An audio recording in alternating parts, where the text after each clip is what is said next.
আসসালামু আলাইকুম। Mohammad sanitary and ইলেকট্রিকের শিক্ষামূলক ভিডিওতে আপনাকে স্বাগতম। আলহামদুলিল্লাহ আমরা চলে এসেছি আপনার জন্য খুবই গুরুত্বপূর্ণ আজকে একটা ভিডিও নিয়ে।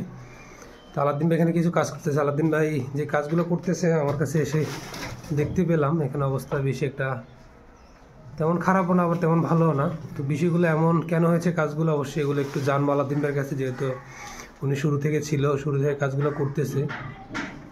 বেশ কিছু সমস্যা আমি দেখতে পেয়েছি। আলাদ্দিন ভাই যেহেতু আছে আমরা আলাদ্দিন ভাইয়ের কাছ থেকেই জানি যে বিষয়টা এটা কেন এমন হলো। আলাদ্দিন ভাই, একটা টয়লেটে সচরাচর লাইন থাকে দুইটা, একটা হচ্ছে কমোডের লাইন আর একটা হচ্ছে পানির লাইন সুয়াজের। এখন আপনি এখানে আমি দেখলাম যে একটা কমোডের নিচে তো লং টাপ বসাইছেন, কমোডের নিচে দেখা যাচ্ছে আরেকটা লাইন আছে, তারপরে এখান থেকে ঘুরে আপনার মাথার কাছে আরেকটা পয়েন্ট তুলছেন।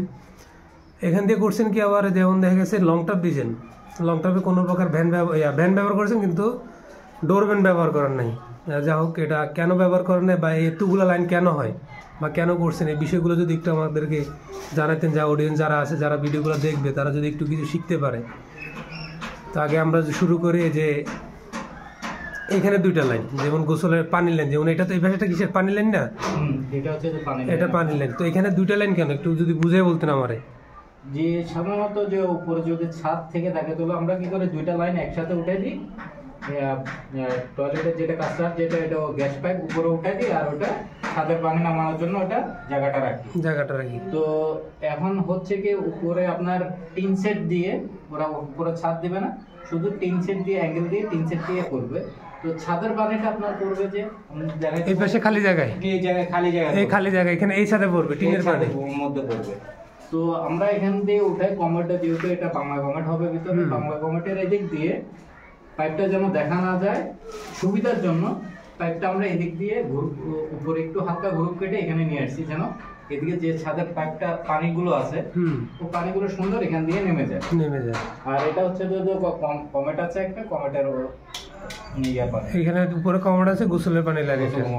আর যে লং টপটা ব্যবহার করছেন, লং টপটার মধ্যে ভ্যান ব্যবহার করেন না, ভ্যান ব্যবহার করছেন, সরি সাইড ডোর ভ্যান ব্যবহার করেন না। সাইড ডোর ভ্যানটা কেন ব্যবহার করেন? এটা তো দরকার ছিল যে কোনো সময় যদি কিছু পরে, অনেক সময় জাম হলে আমাদের ফল ছাদে ঢুকে কাজ করতে হয়।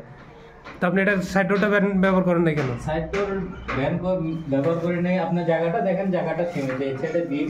এখানে গাঁথনি কিন্তু হয় না এখনো, এটাতে গাঁথনি হয় না, গাঁথনি করা ছাড়া কাজ করতেছে, বলতেও সমস্যা হচ্ছে। আর গাঁথনি হলে আর ইয়ার মধ্যে এটার মতো কোনো জায়গা হচ্ছে না, আর ব্যান্ডটা দিয়ে কোনো লাভই নেই। কেননা ব্যান্ডটার মধ্যে অনেক সময় দেখা যাচ্ছে তো ওই ব্যান্ড দিয়ে যে সাইডের ইয়েটা আছে ওটা দিয়ে পানি কামায়, তো ওগুলো নিয়ে ঝামেলা।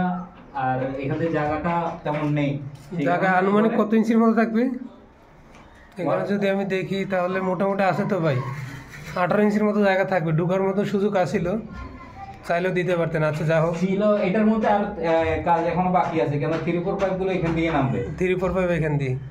আচ্ছা, বিষয়টা আমি আগে ক্লিয়ার করে রাখি, এই ফলসাদের ভিতরে ভীমের কারণে এখানে ওয়াল হয়ে গেলে ভিতরে ঢুকতে পারবে না, যেই কারণে আমরা এখানে ডোর ভ্যান ব্যবহার করি নাই। একটা বিষয় আলাদ্দিন ভাই, অনেকে হয়তো ভিডিও দেখলে প্রশ্ন করবে, এই ভাঙাগুলো কেন করছেন, ভাঙছেন কেন? এই ভাঙাগুলোর দাগ কি, কিসের দাগ এগুলা? এটা হচ্ছে যে ড্রয়িং চেঞ্জ, এটা আমাদেরও ভুল হয়েছে আর ড্রয়িংও চেঞ্জ হয়েছে। কেন আপনার এই এখন কমেন্টটা আপনি দেখতেছেন এখানে নিচে কিন্তু কমেন্টটা উঠছে যে আমরা যেখানে ভাঙছিলাম সেখানে।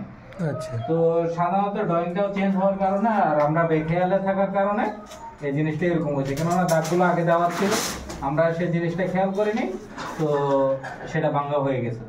ভাঙার পরে বুঝতে পারলাম যে, ধন্যবাদ, বুঝতে পারলাম।